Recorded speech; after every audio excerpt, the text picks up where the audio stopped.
If you're completely clueless about where to go and you're just looking for ideas for early season hunting, find a creek or a river and look to see where they cross the river and hunt there. I'm going to show you where you can locate and set up on deer for early season deer hunting. I'm currently standing on the outside bend of a river. Normally, I would tell you to set up and scout for deer on the inside bend of a river, such as a peninsula or an oxbow, but in this case it's a little bit different. I'm going to explain why. You've got the river coming through here and it wraps around and it bends this way. That makes this the outside bend rather than the inside bend of the corner on that side of the river. The reason why I'm showing this to you is because we have a couple of beds here that I want to show you that you can start looking for your scouting when you want to set up for early season deer. We've got a bed right here. Got a bed over here, and we have a bed right behind me over here. The reason why I know these beds have deer on them year after year is because for several years I've kicked deer off of this bed specifically. Now, many people don't like hunting in the early season, and I totally get it. There's bugs out, it's thick, it's hard to even see where the deer are coming from. There's a lot of reasons why it's not great. However, I would say that the early season time is the best time of the year to hunt deer, in my opinion, because they're on their food pattern, they're more predictable, and they're also not used to being pressured as much. There's not as many people in the woods. The reason why this outside bank works so well for holding deer in this bedding area is because it's high, it's elevated, kind of like on a ridge where the deer can look out and feel protected. Right now we're sitting in one of the beds looking down at the river right there. If anything comes across the river, this deer is going to be able to detect it. On a north wind, which would be coming from this direction, the deer is going to face this way. It can see down in the lowland river bottom for all the danger. It's going to smell anything coming over this hill right here. In a northwest, north, or northeast wind, the deer is going to smell any danger coming from that direction over there, and they have a great escape route down to the river, which I'll show you right now. But this is their escape route right here, and as a matter of fact, this is the way they get up to this bed right here. You've got a massive beat down trail. It's really sandy, and I know this gets used a lot because after it rains, I'll see deer tracks there within 24 hours because after it rains, the deer tracks go away, and then all of a sudden you'll see more deer tracks the next day, so it does get used quite frequently. This is a perfect way for deer to escape, to go across the river, which happens to be a peninsula over there where deer are also known to be bedded, and it's a great spot to hunt as well. I showed you that escape route there. Just to the left here, there's another path that leads down to the lowland river bottom, which we're going to go to next. So we're walking down the trail here. The deer also go along the edge of the river, which is very common this time of year. See, the weeds and everything are super high. All this vegetation, the stinging nettle, the flowers over there, ferns, those are really high. Deer have babies in there, they bed in there, they hide in there, they feed in there. Lowland river bottoms this time of year is a really great place to set up on deer and to locate deer. If you can locate sign, trails, droppings, beds, you're going to find a lot of deer in these areas because there's so much cover and so much food. In the early season, you're not going to be able to rely on rubs and scrapes. There's a few rubs and a few scrapes, but they're far and few between. Now we're at the river bottom level, and you can see why this is great deer habitat. You've got tons of food here and forage. Any deer bedding here is not going to be seen by anybody or anything. It's really, really hard to walk through because of this stuff, this stinging nettle right here. If you get that on you, you're going to be uncomfortable for quite a while. Deer also eat stinging nettle, by the way. I don't know how, but they do. It's one of their favorite foods, and they eat it quite a bit in this situation. We just walked down this hill where those beds were located up there, overlooking the river down here.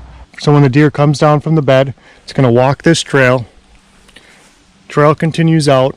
It's going to go across this peninsula. The river wraps around and bends around here. It's going to go to the end of the peninsula and cross on either the left side of the peninsula or the right side of the peninsula to get to the other side of the river, which happens to be an ag field, so it's very convenient for a food source for a deer. Deer are known to feed on 270 different types of vegetation in the woods alone, not including farm fields. As a matter of fact, a lot of deer are happy where they are this time of year. They don't need to go far in order to get the food that they're looking for.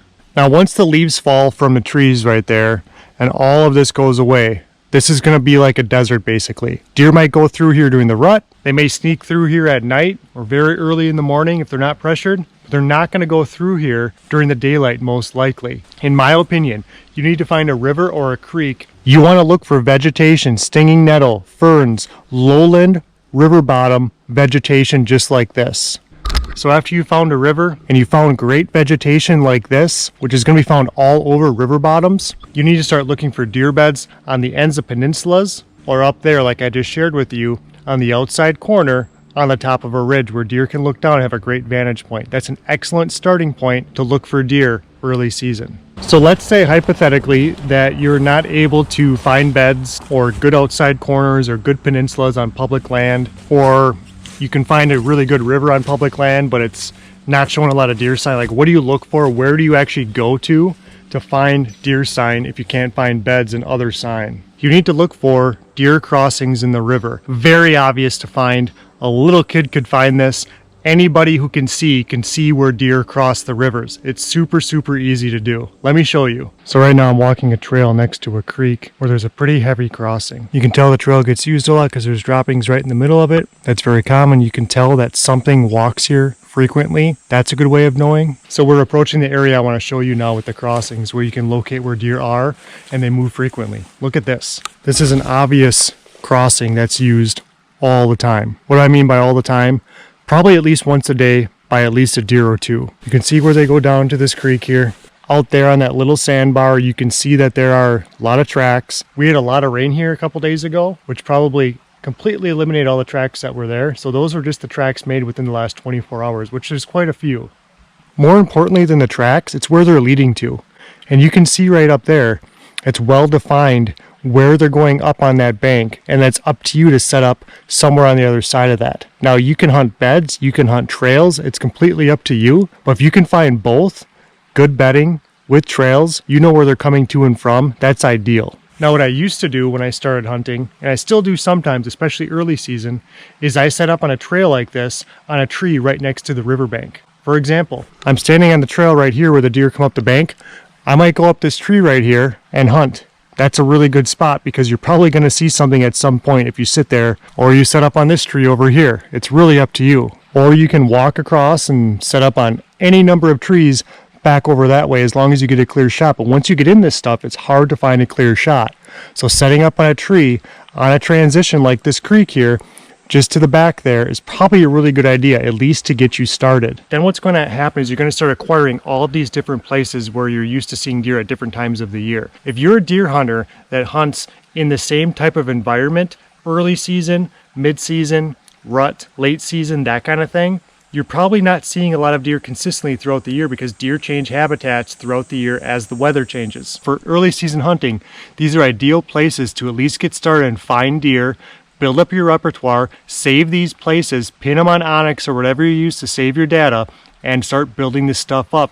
Because over a couple of years, it only takes a few years, you find 3 or 4 spots like this a year, times 4 spots, that's 16 different locations you can hunt just in the early season alone. I highly recommend hunting the early season. It's so exciting for so many reasons. You don't see hardly any people hunting the first month of the season. That's great for me. It's also great because I don't have to wear 4 or 5 layers of clothing. I don't have to wear big clunky boots. Here in Wisconsin, it gets really cold. You know, you start thinking halfway through October, the end of October into November, it gets pretty cold here, and I don't have to deal with that during early season. Another great thing about early season hunting is I think it's kind of cool that it feels more like a jungle experience, and you can't even see the deer coming half the time, or you can't even hear them. You don't have crunchy leaves. They're just there all of a sudden. And that might bother you. You might be a hunter who likes to see the deer coming or hear the deer coming from a distance. But when you hunt in places like this, with a creek going behind you, with that moving water, it's very thick. You can't see anything, or at least not more than 30 yards at the most, typically. That's a really cool thing. All of a sudden the deer is boom, right there. They kind of startle you. But that's also great because they don't know you're there either, most likely if they get that close. So let's do a quick review about hunting early season, what I suggest you should do. Step 1. Find a creek or a river, walk the edge of it, find a crossing. Or find a creek or river and find bedding in either the lowland brush, stuff like this that deer like to bed in, or the ridge where we started out the video on the outside bend of the river. Now they can be on the inside bends, but typically ridges are higher up and they're on the outside bends of rivers as the river bends around that peninsula. I recommend looking for crossings follow those crossings. Sometimes they lead to good bedding. If you got value from this video and you learned something, hit that like button. And if you haven't yet, please consider subscribing. And watch this video right here, the #1 deer strategy to see deer all season long. It's a little bit longer of a video, but it's really going to help you be successful from early season all the way through late season. We'll see you later.